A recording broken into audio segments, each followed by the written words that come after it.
Rebuilding an instance recreates the instance from a new base image while retaining all of its existing settings, such as the volumes and networks that were attached, and in the case of networks, the same MAC address for the ports and IP address assignments are used.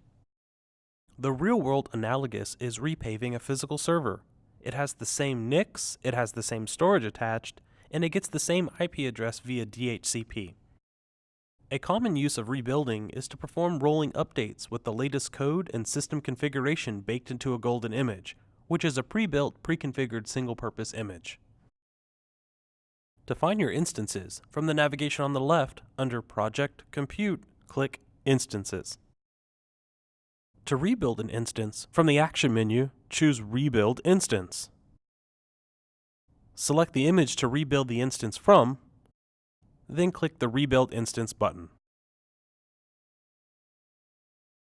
Notice the rebuilt instance retains all of its existing configuration, including its original IP address and any volumes that were attached.